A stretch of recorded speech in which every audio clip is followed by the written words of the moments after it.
Bien, no sé si ahí me escuchan. Había algunos que no me escuchaban. En el caso que no me escuchen, porque hay algunos que sí escuchan, porque ya si hay algunos que escuchan es porque quizás es un problema del computador. Entonces pueden salir e ingresar nuevamente. Quizás ahí les resulte. Y cuando ingresan les sale una pantallita así en donde les permite activar el audio a algunos y la cámara web. ¿Ya? Quizás con eso se puede arreglar. No sé si me escuchan ahí, si me pueden poner un sí, por favor, para poder comenzar. ¿Ya? Vamos a...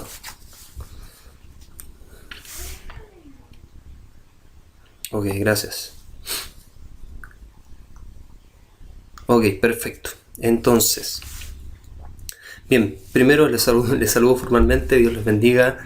Mi nombre es Cristian Sepúlveda, soy el director académico del Instituto Bíblico. Y hoy, bueno, tenemos un profesor invitado, tanto para los alumnos del diplomado en estudios teológicos que nosotros impartimos, como también para los que no son parte del diplomado.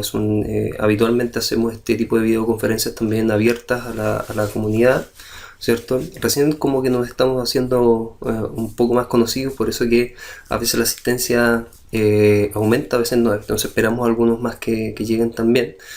Pero bueno, Dios nos ha bendecido con esta institución, ¿cierto? Que también queremos poner el conocimiento teológico, conocimiento histórico y conocimiento educativo también abierto a la comunidad cristiana, ¿cierto? De todo el mundo, porque esto se puede ver desde cualquier lugar. Ya ustedes van a ver que esta plataforma entrega bastante potencialidades pedagógicas también, el hecho de que podemos proyectar diapositivas, podemos ir a utilizar una pantalla o una pizarra electrónica, etcétera. Así que les doy la bienvenida. Y bueno, yo les voy a presentar a Sergio. Sergio Salamó, ¿cierto? Bueno, lo primero y lo más importante es que es hijo de Dios, ya es maestro de la Iglesia de Dios. Eh, y él es historiador, con su formación licenciatura en historia, tiene una maestría en historia también en la misma universidad. Y también, ¿cierto? Se dedica principalmente a la docencia universitaria, ¿verdad? Tanto en acá, los que son de Chile, me parece que son de todos acá, la Pontificia Universidad Católica Valparaíso, ¿cierto? Y también la Universidad Playa Ancha en programas de posgrado, ¿ya? Y también trabaja para el Ministerio de Educación. Así que damos gracias al Señor porque Él ha tenido este tiempo y ha apartado este tiempo para nosotros. Sabemos que los tiempos de hoy son súper difíciles para todos. Y le damos gracias al Señor porque podemos tenerlo acá y Él nos va a bendecir ciertamente eh, con un tema muy contingente de hoy, ¿cierto? Y ciertamente va a ser una bendición para cada uno de nosotros. Así que Dios les bendiga y le voy a dar el pase a Sergio.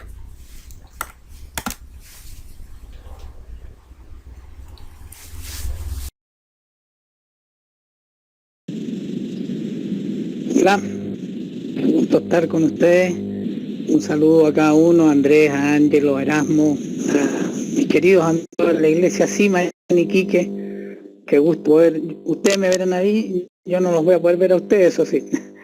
A José Luis, a María Teresa, a Miguel. Y gracias a Cristian por la invitación. ¿Se oye bien igual como se oía y veía Cristian? Para que salgamos de esa duda técnica primero.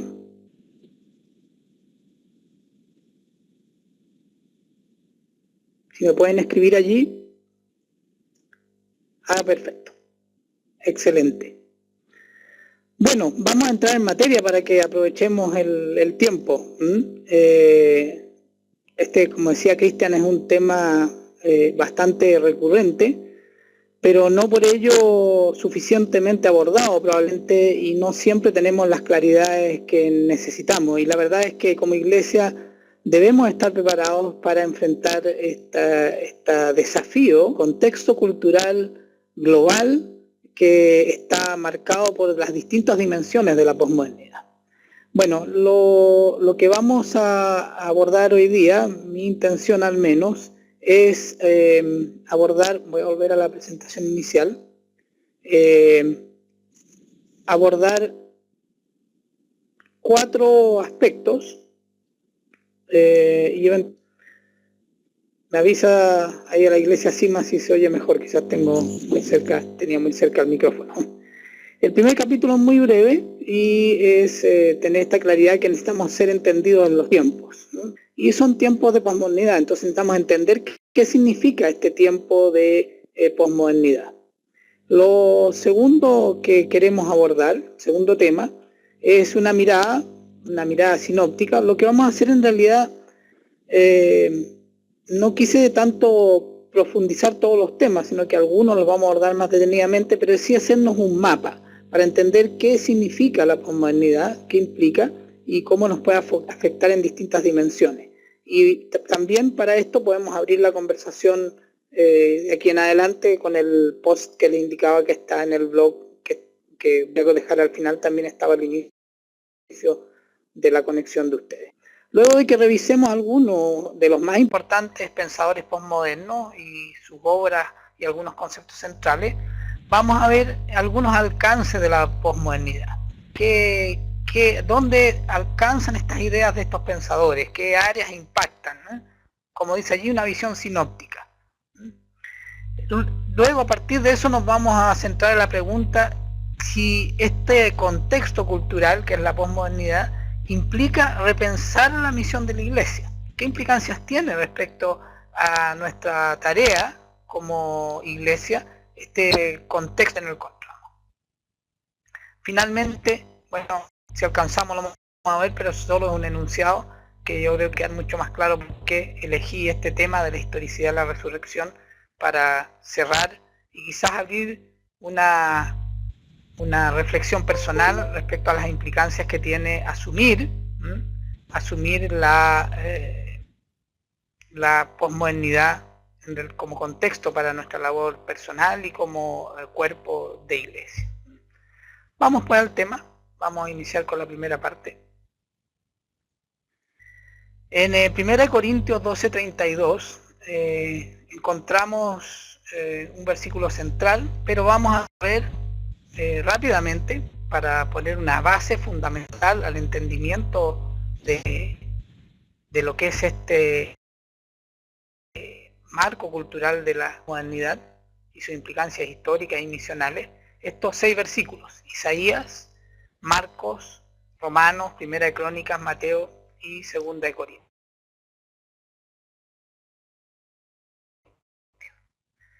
Comencemos con Isaías, ¿no? Isaías 55, 8 al 9 nos dice: porque mis pensamientos no son vuestros pensamientos, ni vuestros caminos mis caminos. Uno de los desafíos que nos plantea la posmodernidad tiene que ver con que se mueve en el plano de las ideas. Es muy fuerte el desarrollo de ideas, son múltiples ideas, muy elaboradas y a veces parecen complejas.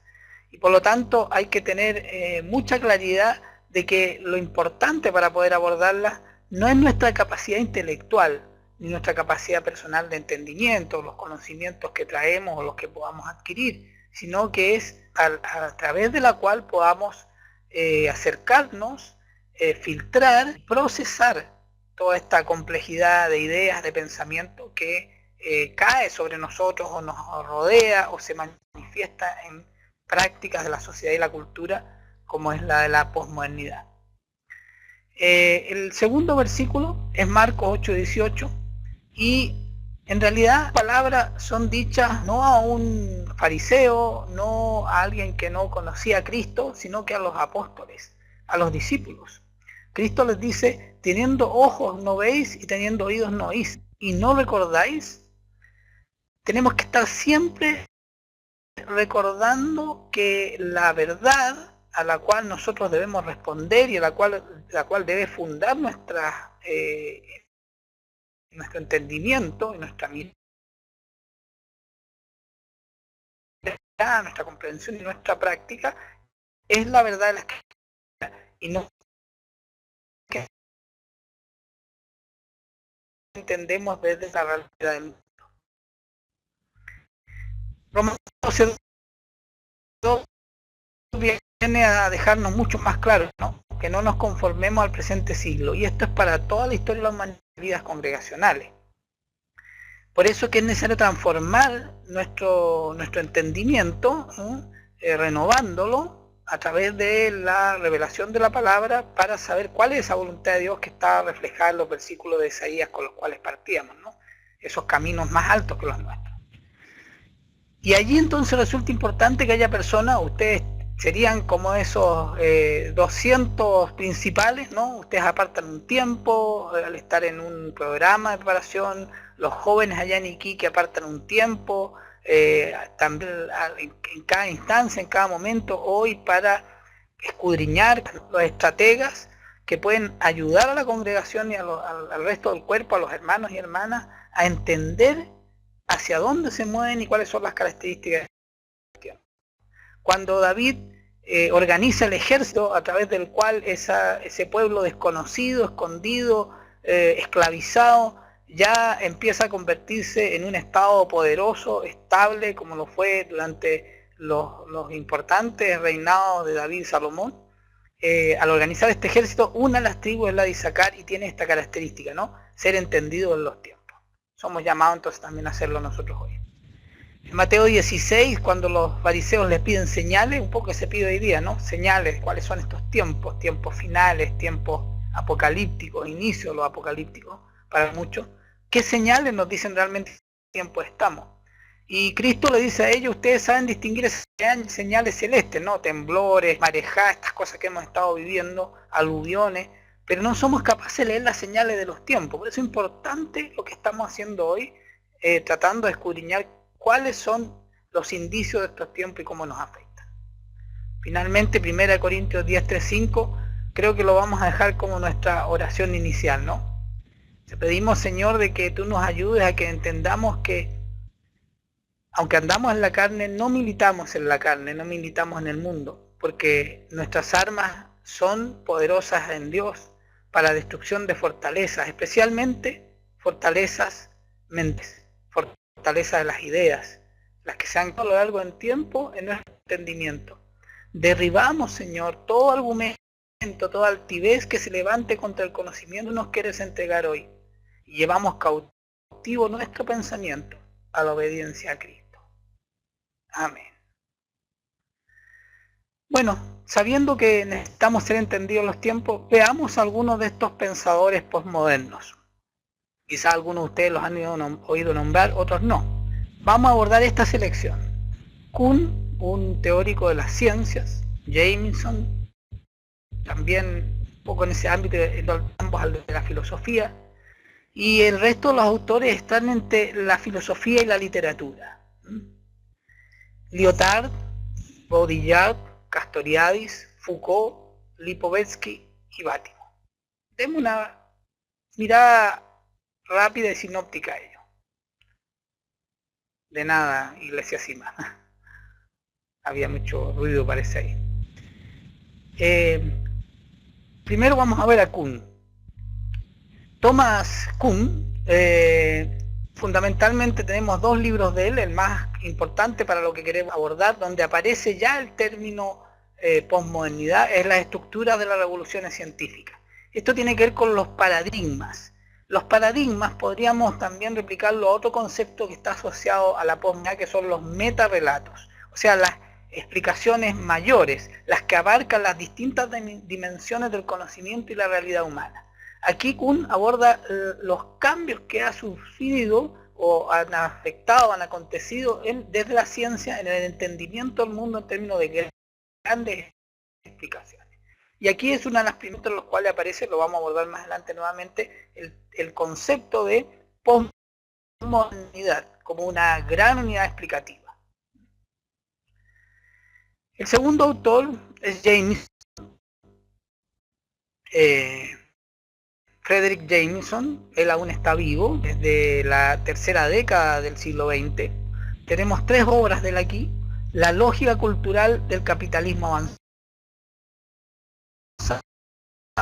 Entonces vamos a entender que una de las dimensiones de la posmodernidad es la del ámbito de la economía y está íntimamente ligada a los procesos que ha vivido y sigue viviendo el capitalismo.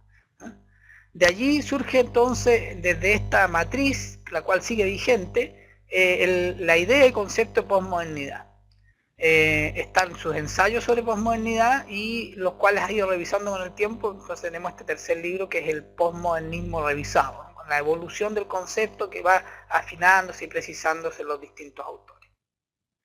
El tercer autor que vamos a ver es François Lyotard, segunda década del siglo XX, 1924, y en realidad quien acuña el término en general, a quien se refiere cuando se habla de posmodernidad como el padre del concepto, es François Lyotard. De hecho, su libro tiene este título, La condición posmoderna, y también tenemos otro libro complementario que nos habla de la dimensión humana que surge dentro de este concepto de lo posmoderno, que tiene que ver con la deshumanización del hombre. El título ya nos lo enuncia, ¿no? Lo inhumano, el segundo texto de François Lyotard. Entonces, Lyotard es un autor fundamental. En el blog va a estar direccionado yo también se los voy a enviar. Vamos a ver aquí inmediatamente una prueba de envío, ¿no? Un texto escrito por Lyotard que podemos allí ver desde su propia opinión, directamente lo que él dice, ya no una interpretación, lo que nos refiere respecto a la posmodernidad. ¿Cuál es esta condición posmoderna a la cual él se refiere? Se los voy a enviar como link y ustedes lo podrán bajar allí.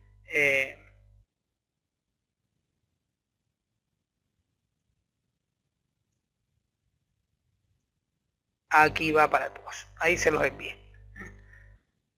La verdad es que esta plataforma es nueva, así que estoy probando también las herramientas para que podamos ver cómo nos funcionan. Bueno, de Lyotard vamos a pasar al siguiente autor. Este es Baudrillard, Jean Baudrillard. Vemos aquí que tiene varios textos, ¿no? No pensemos de que porque hay más textos es más importante. Ya dijimos que Lyotard va a ser una figura central. Con Kuhn y Jameson tenemos el inicio, ¿no? El Lyotard, con los títulos ya nos podemos hacer alguna idea del tipo de concepto y hacia dónde va avanzando esta identidad de la posmodernidad. Por ejemplo, tenemos este primer título de Baudrillard que es Cultura y Simulacro. La cultura, todo lo que crea el hombre, desde los conceptos, que es la cultura intangible, hasta la cultura material, sus ciudades, sus artefactos, sus textos que también tienen una dimensión material, el libro, ¿no? O los medios de comunicación también tienen una cierta dimensión material que se asocia también, y lo vamos a ver más adelante, a la evolución del capitalismo. Aquí es calificanía en la época moderna, un poco eso también va a ser unos planteamientos del posmodernismo, ¿no? La cultura se vuelve un simulacro. Otro de los títulos muy evidentes en la relación con lo económico, ¿no? La sociedad de consumo. El capitalismo no tiene que ver con el capital en sí exactamente, sino que va migrando la importancia del capital a la del consumidor, a la del consumo, ¿no? Luego está todo el tema de los objetos. En una sociedad de consumo los objetos son muy claves, pero también el límite entre el objeto material y el objeto sujeto, o el sujeto como objeto, el hombre como un objeto, empieza a aparecer aquí en los textos postmodernos, el sistema de los objetos de Jean Baudrillard. Tenemos otro texto interesante de lo simbólico y la muerte, ¿no? La agonía del poder. Va a haber un cuestionamiento a la autoridad y el poder a partir de las distintas dimensiones del poder. Son una de las características de la posmodernidad. Y empieza a ver también este enunciado de la relativización de los límites de lo que está bien y lo que está mal, ¿no? El último que menciona aquí, el pacto de lucidez, parece algo bueno, ¿no? La lucidez, o la inteligencia, también parece algo deseable, ¿eh?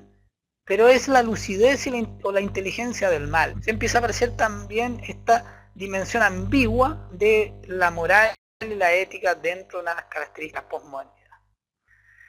El siguiente autor es Castoriadis, será uno de los padrinos iniciales de Foucault, ¿no? Castoriadis y Lyotard fundan una revista social, las ideas marxistas, luego se desencantan con el desarrollo que va a tener el Mayo francés y la revolución universitaria del 68, ¿no? Castoriadis colocamos dos títulos fundamentalmente, esta noción de que el mundo era compacto, que tenía una explicación posible en los metarrelatos, los paradigmas, que empiezan a fragmentarse, a resquebrajarse, y hoy día se vuelven diversos y múltiples, es lo que podemos encontrar en este título del mundo fragmentado. El mundo que era unitario, que tenía una consistencia, ahora se comienza a fragmentar, ¿no? Y la sociedad, por tanto, que requiere de esta explicación, empieza a volverse como decía uno de los títulos que vimos antes, cultura y simulacro. Aquí la sociedad se vuelve una institución imaginaria, ¿no? O sea, la sociedad también empieza a tener una dimensión subjetiva, relativa, ambigua. Llegamos a Foucault, el autor más nombrado, injustamente, con Lyotard, con Kuhn y con Jameson, que son los iniciadores de estos conceptos, pero uno de los más famosos y más influyentes indudablemente, Michel Foucault. Michel Foucault tuvo 4 etapas en su desarrollo intelectual, no la voy a mencionar ahora, no es la idea, pero aquí están algunos de sus títulos. Uno de los títulos centrales es Las palabras y las cosas. Se conecta con algunos de los títulos anteriores, como aquí la cosificación, que no solo se refiere a los objetos, dijimos también al sujeto, que se vuelve cosa, pero también la cosificación y la relativización del lenguaje. Ya nos damos cuenta de que el discurso, el texto y las ideas de la humanidad empiezan a jugar con los múltiples significados de las palabras y la ambigüedad de ellas, y la diversidad que queda librada finalmente a la individualidad del que lee, que escucha e interpreta. Uno de los grandes temas de Foucault es el del poder en sus distintas dimensiones. Un tema recurrente en su primera época, el de la locura, y ahí entonces aparece vigilar y castigar, y toda la relativización del concepto de quién es loco, ¿no? Si los que están encerrados en un centro de reclusión para locos, ¿no? O los que estamos fuera, si la sociedad en general podría parecer que está loca, ¿no? El segundo título sobre el poder nos habla del gran rol que tuvo a lo largo de toda la historia en las distintas dimensiones que lo abordó Foucault en su obra y sus ideas, ¿no? El poder, una bestia magnífica. El gobierno decide de los otros, y finalmente en unas últimas épocas, la historia de la sexualidad, que también va a abordar no solo una dimensión personal, sino que también una dimensión global, que la vamos a ver después expresada en la ideología de género, ¿no? De hecho, en el primer tomo aparece un concepto que él toma de Freud y lo hace explosionar y lo aplica a otras áreas de la vida y de la cultura y la sociedad, que es el de polimorfa perversidad. Pero una polimorfa perversidad no como algo indeseado, sino como algo deseable y celebrable, como una muestra de libertad. Tenemos también a Lipovetsky. De Lipovetsky hemos elegido 4 obras. Los tiempos hipermodernos, aquí usa otro término, pero en realidad se refiere a la posmodernidad. Vamos a ver de que hay distintas dimensiones y entendimientos de lo que significa la posmodernidad en relación a la época anterior. Si es una superación, si es una amplificación, o si es un contradecir los principios de la posmodernidad. Pero lo vamos a ver más adelante. Esta cultura de consumo, esta cultura como simulacro, esta sociedad imaginaria, se constituye ya en un orden general, y hay el título de Lipovetsky, El imperio de lo efímero, ¿no? Donde la felicidad es paradójica, no es tan clara, ¿no? Y donde la sociedad es una sociedad de la decepción. Todo esto nos va adelantando lo que vamos a decir que son las características centrales de la posmodernidad, ¿no? Luego de Lipovetsky tenemos al último autor, Gianni Vattimo, vivo también, lo tuvimos en Chile hace unos años atrás, unos 6-7 años atrás. Hemos elegido 5 obras de él. La principal, bueno, hay 2 que vamos a tomar como principales, en todas las dimensiones en las cuales impacta, pues están muy relacionadas las ideas de Vattimo en la posmodernidad y la sociedad. La primera es Adiós a la verdad, el fin de la verdad. Y la siguiente es casi una, ¿no? Después de la cristiandad, después de la muerte de Dios, Dios la posibilidad buena, una posibilidad, no una certeza. Él parte de una reflexión de la identidad europea que está íntimamente ligada al cristianismo y hace estas declaraciones, ¿no? Él no niega a Dios, pero lo vuelve absolutamente histórico. Él habla, un concepto central en Bátimo es la kenosis, o sea, la encarnación de Dios en Cristo, pero una encarnación que es más carne que divinidad, ¿no? Es más inmanente que trascendente. Y finalmente el último título que... Obviamente aquí entramos en esta lógica de la posmodernidad del juego de palabras, creer que se cree. Entonces, ¿se cree o no se cree? Usted interprételo, usted decida si se cree o no se cree. Pongamos una brújula para tratar de hacer este mapa. Voy a utilizar algunas imágenes de esta presentación, está completa en el blog, creo que hay un video o un audio, ustedes lo pueden revisar con más detalle después. Entonces, para ir resumiendo un poco los conceptos centrales de posmodernidad, como posmodernidad, algo que es unido, o después de la modernidad, posmodernidad, y también jugamos un poco con las palabras, pero en un buen sentido. ¿Es porque está en contra de la modernidad o porque va más allá de ella? Se opone a los conceptos centrales de las dos grandes revoluciones de la modernidad, que fueron la ilustración y la industrialización, o las amplifica. Distintas opiniones dentro de los propios postmodernos. Aquí quiero referenciar una prédica al pastor Suguel Michelén, está disponible en el blog también completa, la posmodernidad o la muerte de la verdad, y quiero tomar algunas ideas solamente para complementar lo que he venido diciendo. En el caso de Latinoamérica, esto de la posmodernidad es complejo, porque históricamente y vivencialmente, tanto en términos materiales como culturales, en Latinoamérica conviven la premodernidad de la sociedad preindustrial, la modernidad de la sociedad industrial y la posmodernidad de las sociedades como desarrolladas y postindustriales, posmodernas o digitales de la época de la información, o el nombre que queramos ponerle. Interesante entonces que tengamos en cuenta eso para nuestra realidad.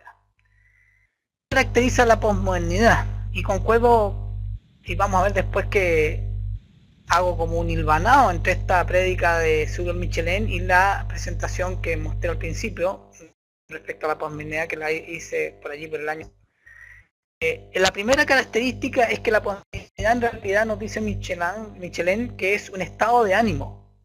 Miren, la característica central de la posmodernidad es ser un estado de ánimo, más que un concepto. Esto surge, su fuente germinante es un estado de ánimo. Y ese estado de ánimo comienza de la desilusión. ¿La desilusión de qué? La desilusión de la ilustración. Hay una diferencia, no voy a entrar ahora, entre desilusión y desengaño. El desengaño es como me engañaron, me mintieron. La desilusión es yo lo creí, pero parece que no era así. Ya es una cosa más desde mí. Por eso tiene que ver con el ánimo. Es un estado de ánimo. ¿Qué consecuencias tiene esta desilusión de la ilustración que me lleva a un estado de ánimo? Que es desilusión, ¿no? Ya lo vimos en algunos de los títulos de los autores anteriores.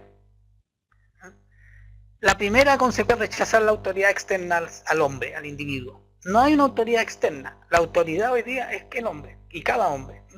Hay un autor de Sousa que escribe, acuña un concepto que es el yo imperial. La ética hoy día está determinada por el yo, que es un yo imperial, que lo impera todo. Yo determino qué es lo que es bueno, qué es lo que es malo, qué es lo que me hace bien para el ánimo, qué es lo que me hace mal para el ánimo. Otra de las características, la quinta característica, es que la realidad es solo lo observable. Eso la posmodernidad lo rechaza. La realidad no es solo lo observable. La realidad son muchas cosas. Y en ese sentido es ambivalente, polivalente. La polimórfica perversidad que clama y busca, por ejemplo. También hay un rechazo a la ética pública, una ética general. La ética se vuelve privada. No hay una ética pública, la ética es personal. Esta desilusión se va a producir mucho más porque se llegó a pensar en la ilustración y la revolución industrial que al fin del siglo XIX ahí va a haber una época dorada, que el ser humano iba a alcanzar prácticamente la perfección por sus propias capacidades. Otra consecuencia de esto es que no existe una verdad, no existe la verdad. Ya vimos que todo se va relativizando, entonces existen muchas verdades y cada una de ellas puede ser válida.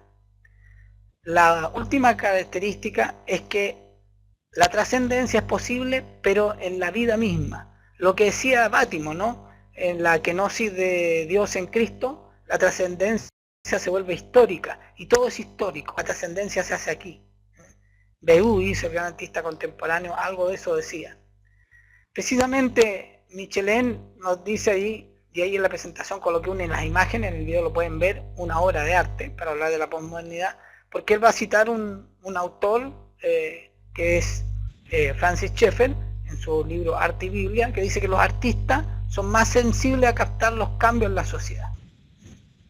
Por algo el libro de Jameson sobre la posmodernidad se subtitula La lógica cultural del capitalismo. Entonces hay una relación entre la cultura material, el capitalismo, la economía, y la cultura de las ideas. Fíjense que la historia de las ideas, la historia de las mentalidades, surgió de la historia económica.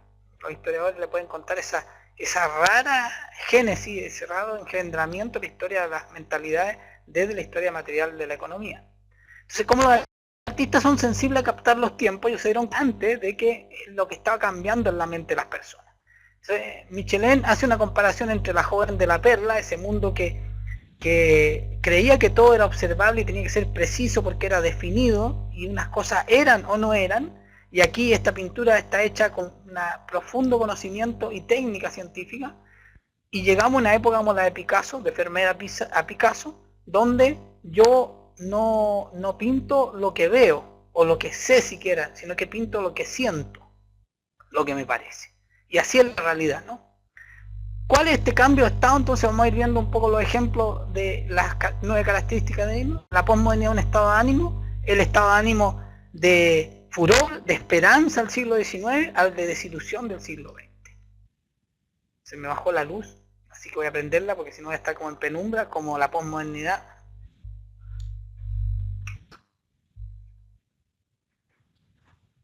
No hay tanta luz tampoco ahí, pero...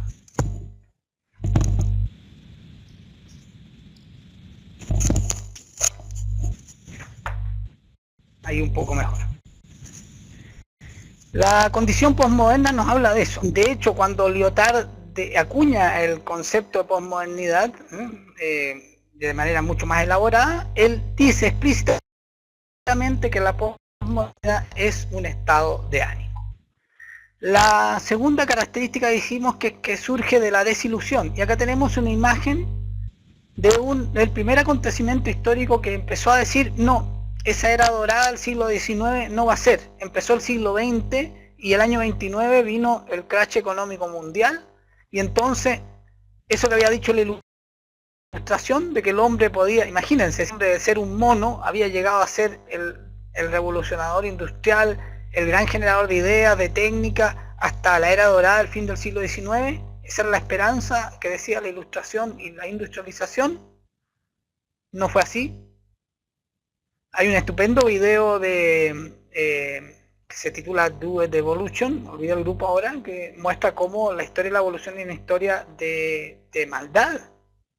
De hecho, uno de los grandes ateos, Richard Dawkins, tiene, por lo menos en este sincero, un libro que titula El gen egoísta, sobre el origen de la conducta humana,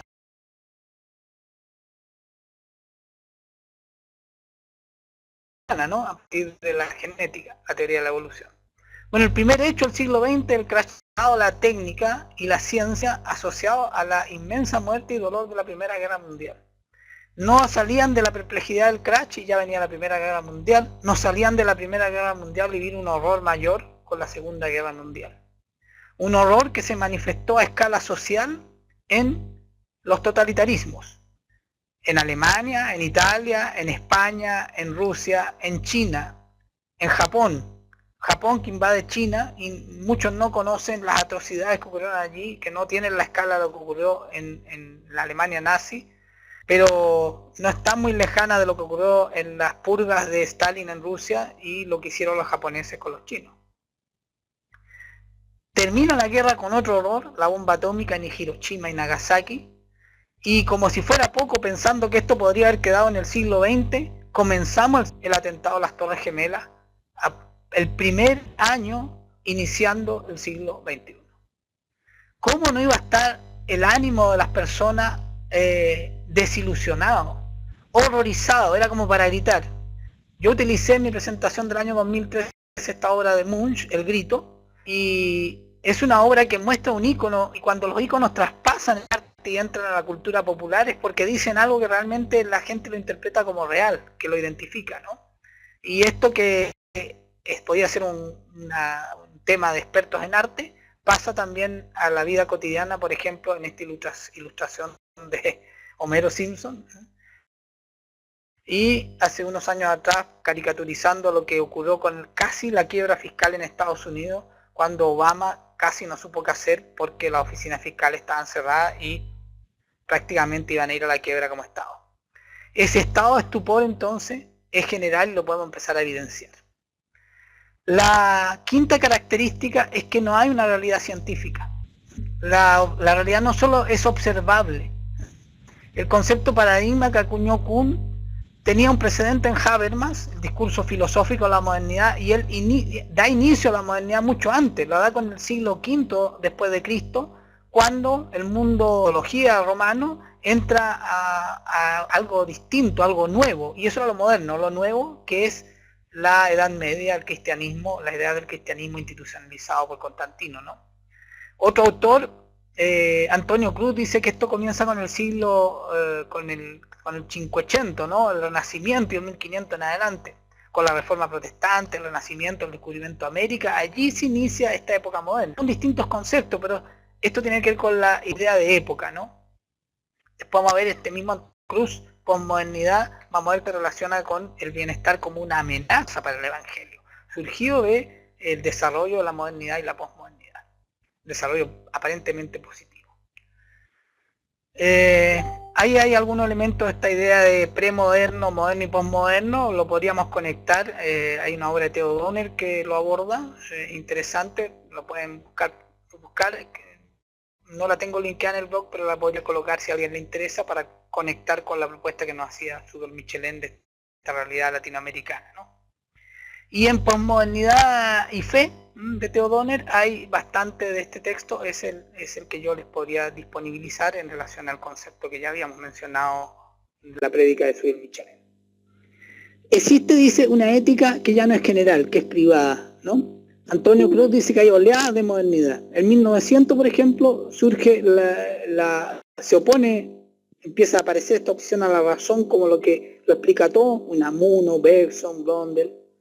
En el 30 surge el existencialismo, ¿no? Habrá autores como Kierkegaard, Munch y otros.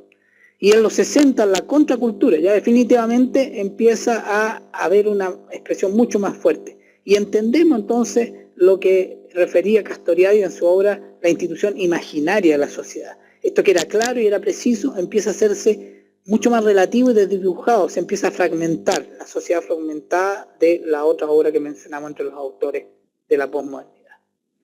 Pedro Massa, otro autor protestante que habla de las raíces de la posmodernidad, nos dice que lo económico es central. Y ahí tendríamos que mencionar a un historiador económico marxista moderno, contemporáneo, que es Eric Hobsbawm, que en su historia del siglo XX, entre otras cosas, plantea una afirmación interesante, como que en el mundo moderno la autoridad intelectual mayor era de los teólogos, y que pareciera que en el mundo postmoderno esa autoridad es reemplazada por los economistas, en todas las dimensiones que ello implica, ¿no?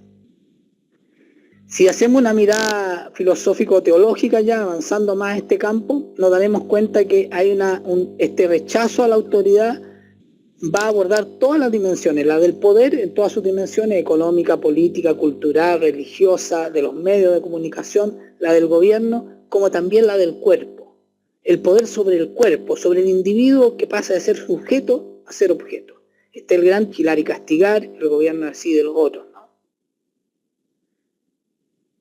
La octava característica es que la verdad no existe. La posmodernidad se convierte en una interpretación del texto, una hermenéutica, la cual la lectura del mundo y de la trascendencia es múltiple y por lo tanto no existe una verdad. Y eso es lo que nos dice Gianni Bátimo en Adiós a la verdad. Ya no hay una verdad, hay muchas verdades. Ese es adiós a la verdad. No es que la verdad se muere, sino que se multiplica tanto que se desdibuja y se hace inasible.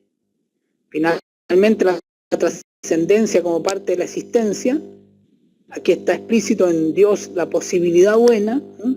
Ya no es una certeza, es una posibilidad que cada uno tomará en su propia existencia, ¿no? Y literalmente Bátimo nos dice, la kenosis de Dios es el núcleo de la historia de la salvación, pero no como nosotros entendemos la entrada de Dios en la historia, sino que es la plena historización de lo divino, que se vacía de su divinidad y se vuelve plenamente humano.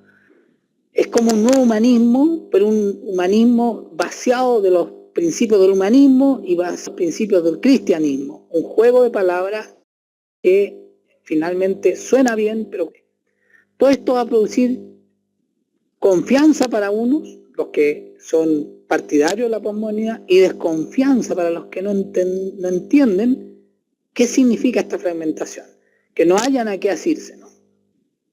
La condición posmoderna, dice Lyotard, es de incredulidad sobre los metarrelatos. Ya no se cree que los metarrelatos existan. No existen. No hay algo que lo pueda explicar todo.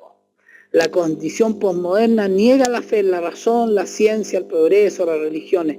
Ya no cree en grandes cosas. Cree en muchas cosas y finalmente no cree en nada. ¿Qué producen de esto? Ya no existe la verdad, por lo tanto son muchas las verdades. Esto produce relativismo de las ideas y las prácticas. El relativismo se funda la idea, este valor supremo de diversidad, que es un antivalor o es un valor inasible, porque es relativo y es múltiple. Al no haber verdad y ser todo relativo, no hay autoridad. Claro, si todo es relativo y no hay una verdad, ¿quién tiene la autoridad? Una crisis de la autoridad. No hay una autoridad externa al hombre, cada hombre sabe y enarbola una autoridad. Y el único cuidado que hay que tener que esa autoridad no vulnere al otro. Se suma a esto que el lenguaje ya no es capaz de dar cuenta de la realidad.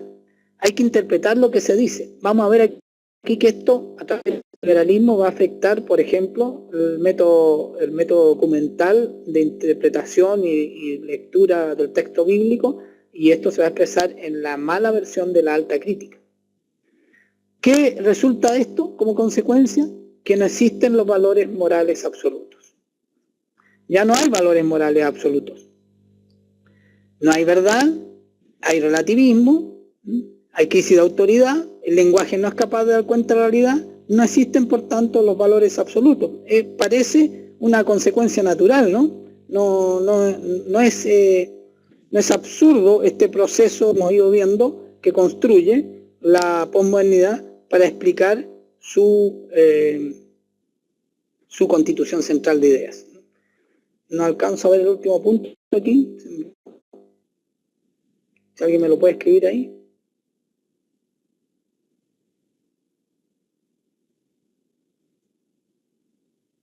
¿No? ¿Hay un sexto punto, parece?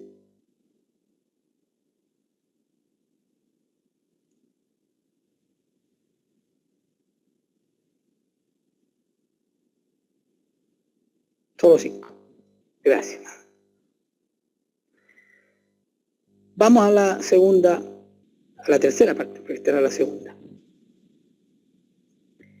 Veamos cómo esto va a manifestarse en distintos ámbitos. Esos son los pensadores de la posmodernidad, esas son las ideas centrales que nos permiten describir qué es la posmodernidad. Ahora vamos a ver cuáles son los alcances que ello tiene. Bueno, los alcances los vamos a resumir en 4. Hay muchos otros, pero yo quiero referirme a 4. Primero, impacta la política de la sociedad. Estas ideas, estos autores van a terminar alimentando también un fenómeno político, económico, que surge con los estados nacionales que van a pasar a los grandes reinos, monarquías e imperios, que es la crisis del pacto social. Lo vamos a explicar. Un segundo impacto es en la cultura de las ideas, en la de autoridad. La vamos a rescatar esta porque es central. Un tercer área, manifestación histórica, la idea en el mercado del consumo, y finalmente el relativismo y específicamente la identidad de género, por la importancia que ello tiene. Bueno, esta mirada histórica, ¿qué es esta crisis del pacto social? ¿Qué es el pacto social? Hay muchos autores a los cuales podríamos ir, pero el que quiero referir yo es Thomas Hobbes, el Leviatán de Hobbes, que es una obra fundamental de la teoría política moderna. Allí se explica cómo se configura el Estado y cómo se adquieren los objetos fundamentales del Estado moderno, el Estado nacional. El Estado nacional responde a una cultura que es de una identidad, la identidad alemana, el Estado alemán. La identidad italiana, el Estado italiano. La identidad española, el Estado español. La nación alemana, la nación italiana, la nación española. ¿Cómo se construyen instituciones en un gobierno que es elegido ya no por soberanía de Dios que baja a un rey por derecho divino, sino una nación, un pueblo que elige a un gobernante? También por una frontera que delimita los límites, una soberanía territorial requiere para ser protegida un ejército, un poder militar, una ley, la ley nacional, que va a seguir teniendo sustrato en la del Imperio Romano, el derecho romano y la ley, el código romano, el derecho romano, y el código civil que es nacional en cada uno de estos estados nacionales. Y finalmente también una economía que permite sustentar a cada uno de estos estados. La suma de esas cosas es el pacto social. El pacto social que aparece en de Hobbes es lo siguiente: el Estado nacional le garantiza a sus ciudadanos, a los habitantes de ese Estado, bienestar y seguridad, a través de la soberanía, la ley, el poder militar y un gobierno. Eso funcionó durante mucho tiempo, aparentemente, podríamos discutirlo, pero vamos a decir que funcionó, hasta que llegamos al siglo XX y los hechos que ya vimos. Y en los últimos años lo hemos visto claramente con fenómenos, la indignación. La revista Time cada año publica un personaje, elige el personaje del año. El año 2011, el personaje del año, entrando a la segunda década del siglo XXI, el personaje del año de la revista Time fue el que protesta. Y lo vimos en distintos países: Estados Unidos, Grecia, Israel, España, París, Francia. Los indignados aparecieron y se quedaron, y están en todos lugares con distintos motivos económicos, políticos, inexplicables, como el caso de la gran violencia de un día en la ciudad de París. El pacto social tiene que ver con la idea de justicia social. En un mundo que se aprecia como miserable, tenemos una obra del gran sociólogo y antropólogo francés Pierre Bourdieu, titulada La miseria del mundo. Un mundo que se ve como miserable, no es nuevo, ¿no? Miramos a Habacuc, ahí tenemos algunas citas, cómo Israel, en su periodo de esplendor, la riqueza, la estabilidad, la que lograron los estados nacionales, lleva a una ceguera de la necesidad de los vecinos, y también empieza a instalar una ceguera de la necesidad dentro de la propia nación. Eso es lo que le pasó a Israel y que vemos reflejado en Amós y Habacuc. Y eso es lo que le pasa al mundo postmoderno, que se desengaña, se desilusiona de ese progreso continuo y permanente, y empieza a ver la miseria en todas partes, que el hombre no puede garantizar remontar.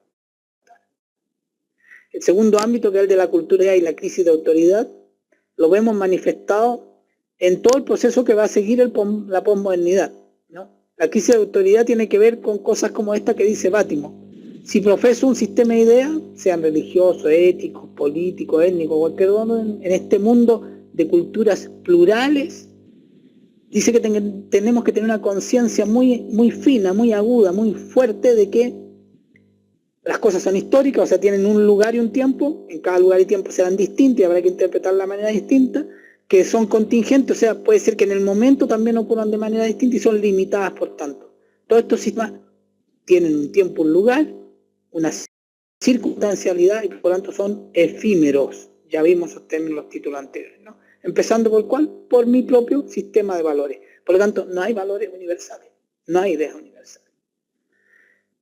La relativización de todo, todo relativo, todo es un momento, todo es momentáneo.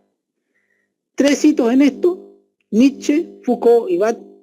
Nietzsche, en su obra Así habló Zaratustra, nos dice: Dios ha muerto. La Gaia Ciencia, perdón. Dios ha muerto. En realidad no es que Dios haya muerto, Dios sigue vivo para el hombre. Él está allá, como dice Bátimo, él está allá, pero nosotros vivimos acá. Por lo tanto, para nosotros, para el hombre, Dios murió. Y aquí vemos una secuencia funeraria, ¿no? Luego va a venir Foucault y va a decir en las palabras y las cosas: el hombre ha muerto. Tal como Dios no murió, pero ya no vale para el hombre en Nietzsche, el hombre no ha muerto, pero el hombre que cosifica al hombre que vuelve al sujeto objeto, mata al hombre. El hombre deja de tener un valor per se y se vuelve relativo. Y finalmente Bátimo mata a la verdad. Él nos dice, ya no hay una verdad, la verdad ha muerto. Hay muchas verdades, sigue viva la verdad, múltiple, se explosiona en muchas semillas, pero no hay una verdad, la verdad ha muerto. Esto lo anticipó el año 45, pocos días antes que terminara la Segunda Guerra Mundial, es colgado en un campo alemán Dietrich Bonhoeffer, y en su libro publicado póstumamente, La Ética, él anticipó que iba a ocurrir esto en la sociedad contemporánea, posmoderna. Quizá él había conocido o no el término, las reflexiones sobre esta idea de posmodernidad y fragmentación, pero sí tuvo una aguda visión y él afirmó allí que el hombre iba a tener una ética privada que iba a ser distinta a la ética pública. El año antepasado, en el informe anual del PNUD para Chile, el desarrollo subjetivo, hay una afirmación que dice que el chileno está feliz con su vida privada, pero está insatisfecho en la sociedad. Esto es aplicable a todos los ciudadanos de la sociedad contemporánea. Están satisfechos en general con su vida privada, personal, e insatisfechos con la sociedad. Esto tiene que ver un poco con el doble ánimo de Santiago, ¿no? Me voy a saltar esta diapositiva para beneficio del tiempo, la pueden revisar ustedes con más atención.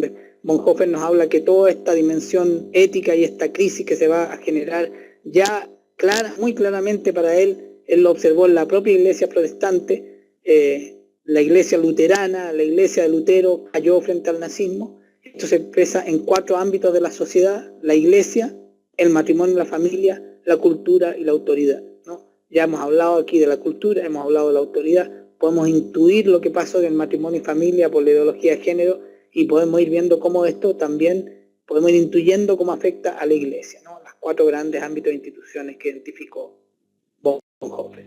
Pero Bonhoeffer nos dice, no nos fundamos, acuérdense, mis caminos no son sus caminos, ¿eh? Tienen ojos y no ven, tienen oídos y no oyen, de sus discípulos. No nos olvidemos, Jesús habló, palabras de él, de nosotros la obediencia. Hay una autoridad, es única y completa, y es la autoridad de Cristo. No nos creamos eso de que no hay autoridad. La tercera dimensión donde la posmodernidad afecta es el mercado y el consumo. Ya vimos a Hobsbawm, donde dice que las nociones de mercado configuran las sociedades. La sociedad chilena es un muy buen ejemplo de eso. Los valores de la sociedad chilena son económicos, no son de otro orden. Es una sociedad de mercado, ya no es una economía de mercado. Lo que dice Hobsbawm tiene mucha relación con lo que observa Bourdieu, la miseria del mundo. Y él dice hay que abordar la injusticia, ¿no? El deseo de justicia llevó a manifestarse a los indignados. Cuando el Estado ya no garantiza el pacto social, hay un deseo de justicia en el corazón del hombre, pero sabemos por la palabra de Dios que la justicia no viene por el hombre, viene por Cristo, viene por Dios, y es distinta nuestra justicia, ¿no? Vimos lo que decía Jameson, el modernismo tiene que ver con la lógica cultural del capital avanzado, que ya no es la lógica del capital que entendió Marx, es distinta, tiene que ver con la sociedad del consumo, tiene que ver con un sistema de objetos que alcanza al sujeto, al hombre, tiene que ver con el imperio de lo efímero, del momento, de lo relativo.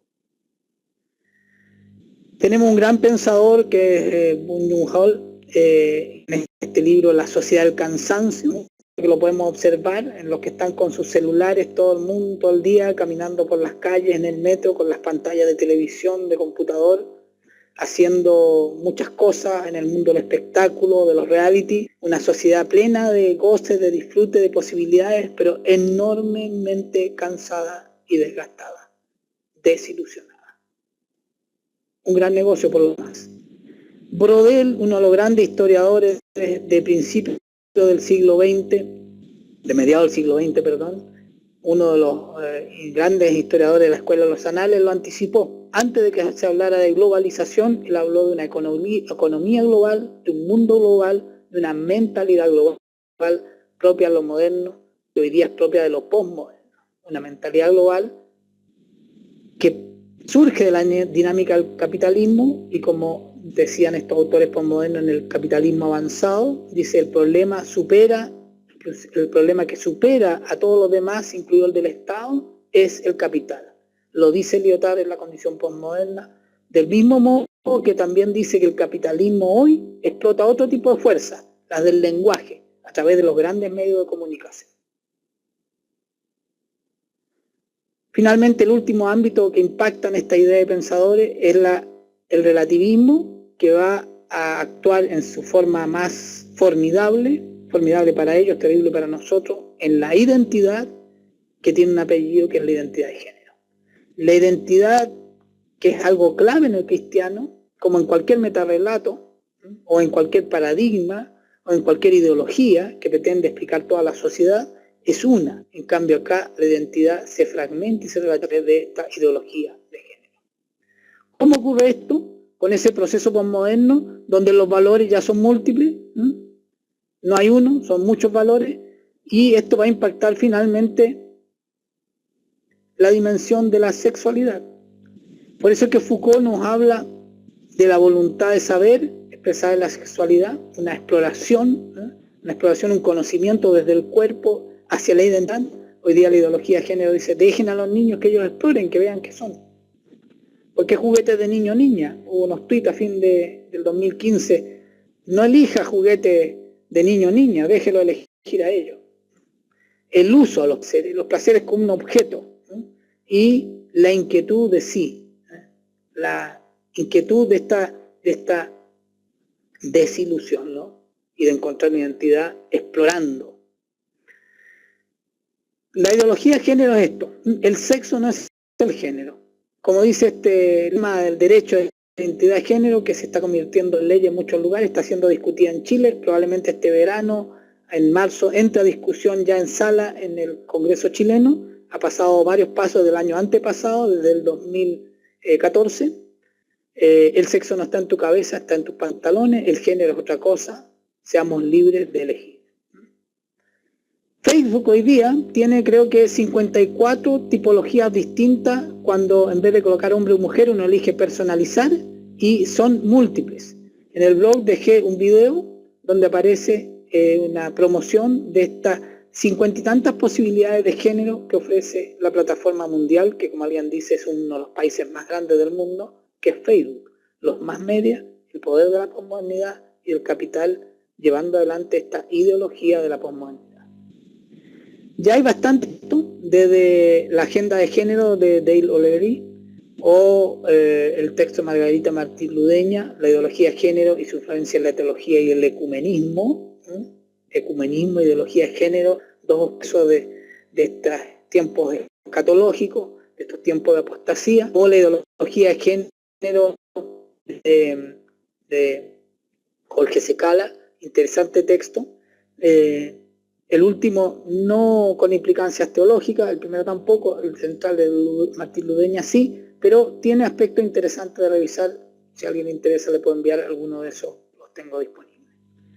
Una mirada pastoral, un texto que lamentablemente solo tenemos disponible en forma física, de un pastor colombiano con el cual estuvimos ahora en octubre. Cristian también pudo compartir con él, ideología y género, su origen y su impacto en el siglo XXI, una mirada pastoral. Interesante esto, ¿no? Creo que vamos a tener que tener miradas pastorales, compartirlo en nuestras congregaciones. ¿Qué implica esto? Muchos protestantes evangélicos apoyan las leyes que alimentan la ideología de género y la construyen como parte de las instituciones del Estado. En Chile tenemos varias de ellas. Iglesia y posmodernidad. Los conceptos, los autores que se manifestaron en estas 4 áreas de la sociedad implican que la misión de la Iglesia tenga que ser repensada. Vamos a preguntarnos, ¿no? Pero antes de eso, quiero contarles que hubo un intelectual norteamericano, hace unos años atrás, Alan Sokal, se conoce también como el escándalo Sokal, que conscientemente hizo un experimento, escribió un artículo, Transgressing the Boundaries Toward Transformative Hermeneutics of Quantum Gravity. Ya el texto era complejo, un texto que publicó en una revista científica Index, un texto que era denso, complejo, que fue comentado por varios meses, y luego de eso él confesó que lo había escrito para probar de que la posmodernidad construía textos, lenguajes, discursos que no decían nada. Y escribió posteriormente este libro, Imposturas Intelectuales, que entre otras cosas, podemos ver aquí dice, su intención era desenmascarar a través de una sátira el uso introspectivo de terminología científica, en un artículo que denuncia el relativismo posmoderno para el cual la objetividad es una mera convención social. Y refiere a autores tan importantes como Baudrillard, Deleuze, Guattari, Virilio, etc. Lacan, ¿no? Grandes autores respetados, y en realidad por eso esto fue un escándalo, ¿no? En el fondo decía, no dicen nada. Interesante, ¿no? Teniendo en cuenta esto, que las ideas hoy día realmente son un magma de confusión y que muchas veces no dicen, parecen ser sesudas, profundas, relevantes, pero en realidad no dicen nada, es importante que recordemos cuál es la misión central de la Iglesia y de nosotros: ser sal y ser luz. Ser sal es preservar, ser luz es mostrar. Mostrar la verdad, iluminar la mentira y la oscuridad, preservando la verdad que es una e inmutable, que es la palabra de Dios, una verdad que no cambia. Sí, la vamos a subir. Yo también estoy grabando, Miguel. ¿Qué implica entonces esto para la Iglesia? Solo menciono rápidamente 4 desafíos para la misión de Iglesia.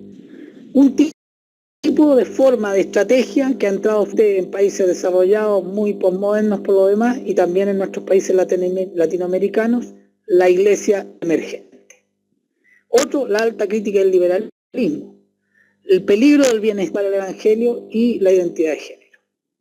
La Iglesia emergente lo desarrollé en un tema para mi amigo Marcos Huerta en su seminario de la Iglesia Presbiteriana ELET en Estados Unidos. Está disponible en el blog. Solo quiero mencionar algunos autores: Dan Kimball, Ayala, Carson y Tapia, que nos abordan de distintas perspectivas, unos más críticas, otros a favor, otros bastante al centro, templado, respecto a qué es esto de la Iglesia emergente. ¿Qué es esencialmente? Bueno, es la intención de traspasar la cultura a la Iglesia. O sea, es que la Iglesia se zambulle en la cultura, sale revestida para poder hacerse entender. Las culturas urbanas, los distintos lugares y épocas históricas debieran revestir a la Iglesia para poder interpretar la verdad eterna de la palabra de Dios y que sea entendida en esa realidad situada, momentánea, que es la posmoderna, ¿no? Eso realmente es un peligro y un caldo de cultivo para la apostasía. Y el mejor ejemplo de ello son las obras del pastor Rob Bell, El amor gana, ejemplo, que por qué Gandhi, siendo tan bueno, debiera estar en el infierno. No importa que no haya recibido a Cristo, su bondad, el amor es mayor que el juicio. O Terciopelo de Elvis, pintar la cristiandad actual, o su noción del sexo y Dios, y finalmente, entre otras cosas, el apoyo a los matrimonios gay cristianos del pastor Rob Bell. O sea, la entrada de la posmodernidad en este sentido dentro de la propia Iglesia es un aspecto muy fuerte. Respecto a la alta crítica del liberalismo, ya algo partió en la discusión vieja entre el libre arbitrio de Erasmo y el arbitrio siervo, el arbitrio que se vuelve siervo a la voluntad de Dios y no que es totalmente libre. Claro, Dios nos ha dado el libre arbitrio, pero para que nosotros lo hagamos siervo, es muy difícil de entender, ¿no? Dios nos da la capacidad de decidir, pero lo que nosotros tenemos que hacer con esa capacidad es decirle al Señor: decide tú, y yo haré lo que tú decidiste. En el fondo es como el diezmo, nos da la capacidad para devolvérsela. ¿Qué implica esto? Surge la idea buena de revisar científicamente para poder comprobar con una sapiencia intelectual la veracidad del texto bíblico, y surge la hipótesis documentaria de Wellhausen, contenida por ejemplo en el Prolegómeno de la Historia de Israel, donde entre otras cosas afirma que el Pentateuco no fue escrito solo por Moisés, y entonces empieza a sembrarse dudas sobre la revelación verbal de la Escritura, la autoría, y avanzarse en la interpretación a límites realmente peligrosos. En el blog está completa la presentación de Evis Carballosa, Alta Crítica e Inerrancia de la Escritura. En sus conclusiones él dice: la alta crítica no es negativa, la baja crítica, que no es menor que la alta, tampoco es negativa, pero han sido mezcladas, mal entendidas y finalmente se han convertido en destructivas y negativas por influencia del liberalismo teológico. En cuanto al bienestar y el evangelio, bueno, este bienestar económico, esta evolución del capitalismo, finalmente va a impactar también, entre otras cosas, la liturgia de la iglesia. Y aquí no lo quiero desarrollar porque creo que es un poco innecesario, es cosa que observemos en nuestras propias, digamos, para no ofender a nadie, para no sentirnos cuestionados. Miremos otras congregaciones, cuánto han estado las ideas del mercado en el diseño de la liturgia. La sociedad de consumo. No me gustó aquí, me voy a otra. La música es otro estilo que me gusta, otro estilo de prédica, otro estilo de relación, ¿no? La importancia del ambiente, la idea de milagro en la publicidad, por ejemplo, ¿no? Ya el milagro no es exclusivo de la religión, es un milagro, muchos productos, lo que hacen muchos productos, ¿no? La idea de simulación, el simulacro de trascendencia. Yo trasciendo ahora porque tengo algo. Esta trascendencia bátimo en términos teológicos, sociológicos, culturales, pasa algo mucho más cotidiano. Las personas sienten que trascienden su condición a través de adquirir algo. La capacidad de consumo me hace diferente, me cambia, ya no me cambia el evangelio, me cambia la capacidad de consumo, pero lamentablemente la necesidad es una eterna necesidad, porque mientras compro, más necesito y menos tengo. Y eso me lleva a una compulsión al gozo, al narcisismo, ¿no? La implicancia del bienestar dentro de la iglesia en la vida de los individuos y a través de esa vida de los individuos en la iglesia, en la vida congregacional, es realmente abismante y preocupante.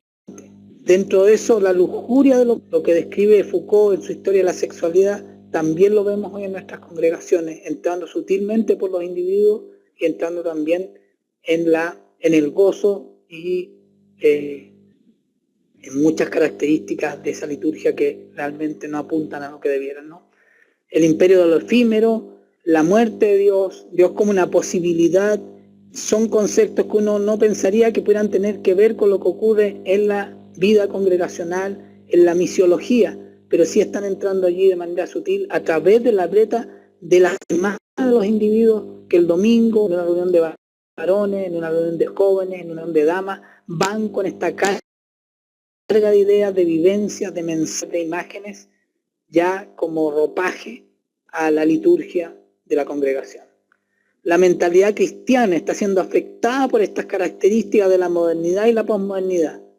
Una lectura de Filipenses y Amós nos recomienda este autor cristiano, Eldín Villafañe, y podría darnos algunas luces de cómo esto no es un fenómeno nuevo, cómo el bienestar afecta y entenebrece la verdad de Dios y nos lleva por caminos que nos pueden deslizar peligrosamente, como dijo Asaf. Necesitamos pensar para entender el relativismo y enfrentar eso con un pensamiento y entendimiento. Lo vemos en obras como las de John Piper, Piense y otras de esas mismas características. Esto es lo que nos plantea Antonio Cruz en Posmodernidad, el Evangelio ante el desafío del bienestar. Ese desafío que por otro lado se mueve entre la miseria y el bienestar. Uno en miseria, otro en bienestar. Esta es la desigualdad, la sed de justicia. Una sociedad que requiere justicia y que el hombre quiere construir solo ahora. Ya no la quiere construir las instituciones, la sociedad, los grandes metarrelatos o la autoridad superior de Dios, sino que mediante su propia autoridad, el yo imperial.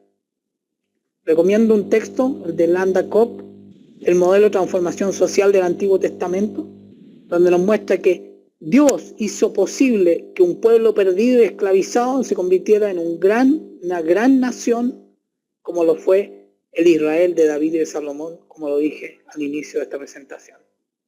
En el Salmo 2.8 él dice: pídeme y te daré por herencia las naciones y como posesión tuya los confines de la tierra. Pero esto se entenebrece frente a la realidad que vemos en el mundo postmoderno. ¿Cómo ocurrió eso? A través de los individuos, no solo de las grandes ideas. Los textos de los postmodernos apuntan al hombre individual, no a los grandes gobiernos, a las grandes ideologías, a los imperios, a la realidad individual del hombre. Dios creó una criatura con 3 dimensiones éticas: cuerpo, alma y espíritu. La posmodernidad comienza a socavar y desestructurar esa ética del cuerpo, del alma y del espíritu, dándole múltiples opciones, múltiples definiciones y múltiples formas. la poliforme perversidad a la cual nos llama Foucault. ¿Cómo ataca el espíritu, por ejemplo? La ataca con nuevas formas de religiosidad, el rebrote de lo esotérico, de lo satánico. Esto es lo que dice Cruz en Bienestar, Posmodernidad, el bienestar, un peligro para el evangelio. Los rebrotes de lo satánico de la secta, el encanto por lo asiático, la seducción por lo extraterrestre, las religiones profanas, la música joven, la religión del deporte, la del cuerpo, la diosa tierra, la ecología, las religiones civiles, la sacralización de la democracia, la religión nacionalista, la madre patria, el paraíso de Mamón, la economía de mercado. La posmodernidad se centra en el individuo y su derecho a realizarse y ser libre. ¿Cómo desestructura la ética del alma? La del pensamiento. Esta confusión del pensamiento relativo. La cultura es un simulacro, creemos que se cree, el mundo está fragmentado. La verdad de una ética existente para el alma, mente y corazón de Dios es desestructurada por la posmodernidad. La verdad no existe. Antonio Kuhn nos presenta 24 pares de valores confrontados. Confrontados todos, no hay valores ciertos. Los pueden revisar en el texto de Cruz, yo se los puedo enviar. ¿Qué es lo más peligroso de esto, de esta desconstrucción de la era del alma, de la mente fundamentalmente, del pensamiento? Es la desacralización, el relativismo, la subjetividad del individuo, el narcisismo, la superficialidad, que se resume en todo ello en los grandes valores, que no son valores, son antivalores, de la diversidad y la tolerancia. Y nuevamente tenemos que entrar en un juego de palabras que lamentablemente es verdad. La tolerancia intolerante, intolerante con cualquiera que diga, hay una verdad, es la que yo conozco, la verdad de Dios, la palabra de Dios. Tú estás mal, pero hay un amor de Dios que tiene misericordia por ti. No importa, porque tú me estás pretendiendo decir que yo estoy equivocado porque tú tienes la única verdad. Ya eso no se tolera. Y ahí terminamos con la identidad de género. La ética de Bonhoeffer que había anticipado nos dice a través de Bátimo, Dios es una posibilidad, o como dijo antes Baudrillard, hay un pacto de lucidez o inteligencia del mal, lo bueno y lo malo es relativo. Esta ética del cuerpo tiene dos grandes dimensiones. 1 Corintios 15:44 nos habla de la vida eterna. Pablo de hecho nos dijo, yo quisiera irme, quisiera morirme, que no tengo nada más que hacer aquí, lo entendí todo y esto no sirve para nada, yo prefiero irme ya y esperar la resurrección, pero me quedo por el bien de ustedes. En cambio, el éxito de ventas por 3 años consecutivos de la mega iglesia de Joel Osteen es su mejor vida, es ahora. Creo que no hay que hacer una gran analogía para darnos cuenta que las ideas postmodernas entran masivamente en congregaciones que juegan peligrosamente con la apostasía. El desmantelamiento y la desintegración de la ética del cuerpo también aborda lo sexual, e incluso en personas que han sido formadas cristianamente. La película chilena Joven y Alada, que es una película biográfica de una joven nacida en familia cristiana, con conocimiento cristiano, a tal punto que el póster de la película dice, Dios me ama a mí, y que el videoclip de la película habla de su tío pastor y cita versículos bíblicos. Por eso, Josh McDowell, que escribió Evidencia que exige veredicto, se convenció de la veracidad histórica de Dios y la veracidad metafísica de Dios, la veracidad eterna de Dios. Hoy día está preocupado otro, la pornografía y los grandes medios de comunicación. Creó este sitio, justo a un clic, donde nos habla de la pornografía en los niños, en los adultos, en las congregaciones, en los países. Hay estadísticas para Estados Unidos, pero creo que no son muy distintas para nosotros. El desafío de la posmodernidad para el cristiano tiene que ver con una mente. Como decía John Stott, la fe cristiana frente a los desafíos contemporáneos, podríamos traducirlo, la fe cristiana frente a los desafíos posmodernos tiene que ver con la capacidad de pensar junto con la capacidad de creer. Y donde se describe muy bien lo que debemos entender, nos dice John Stott, en el Sermón del Monte. Porque este mundo mentado, miserable, desilusionado, insatisfecho, con esa poliforme perversidad común no debe ser condenado, aunque sí debe ser, o sea, está condenado, pero y debemos presentar esa verdad, debemos avergonzarnos del Evangelio, porque es verdad absoluta, es la historia más grande, como dijo Karl Barth, no es una verdad frente a otras verdades, es la verdad, no tiene nada en común con la mentalidad posmoderna, pero este Evangelio y esta verdad tiene que ser también presentado con misericordia. La verdad de Dios es, como dice el libro de Yancey, es gracia divina versus condena humana. No, la verdad de Dios es tanto juicio como amor. ¿Cómo combinamos eso? Difícil de entender. Difícil de entender si nuestro tema de entendimiento de la sociedad y la verdad surge de lo que se nos ha ido pegando en la vida cotidiana a través de las prácticas cotidianas, ni siquiera la lectura de los grandes autores. Ya hemos visto que esto permea la vida cotidiana en distintas dimensiones de la posmodernidad como gran realidad abarcadora de la época actual. Cuando ese relativismo termina haciéndonos también entender la verdad de Dios de manera relativa, no podemos aplicar esa complejidad, esa complejidad simple finalmente que Dios nos va a llevar a poder aplicarla de cómo Él resuelve, y ya lo resolvió en Cristo, la justicia con amor. La justicia y el amor, y la justicia. Él no vino a abolir la ley, vino a cumplirla. Por lo tanto, no se oponen. Nosotros terminamos oponiéndola porque la posmodernidad junto con hacer diversidad finalmente termina oponiendo la verdad con la mentira. Prima la mentira, desecha la verdad y las vuelve opuestas. Ese es un gran desafío para nosotros, cómo distinguirlo de la realidad que vivimos. Bueno, lo último que iba a presentar lo voy a dejar solo enunciado. Quería hablar de la resurrección de Cristo porque mi amigo Marco, que estuvo conectado un rato, se conectó allí desde Oakland, pidió el año pasado, me dijo, ya que eres historiador, ¿podrías probar la resurrección? Probarla no desde la fe, desde la historia. Y bueno, ahí hay en el blog un texto de 5 páginas. La verdad es que podemos probar la resurrección desde la mirada, de la disciplina de la historia, porque hoy día la historia ha cambiado. Pero en realidad eso no es lo importante. Lo importante es darnos cuenta que finalmente cuando hacemos las cosas en serio, no construyendo un relato falso como el que develó Sokal de los grandes pensadores postmodernos, cuando hacemos un trabajo disciplinario serio, aplicando las capacidades intelectuales que Dios nos dio a la luz de la verdad de Dios, terminamos comprobando que todo ese conocimiento humano, a la máxima conclusión que llega luego de un inmenso trabajo y esfuerzo intelectual humano, es a reconocer que lo que está en la Escritura es la verdad efectivamente. Creo que lo dejamos aquí. Si quieres tú cerrar o como determines tú que terminamos.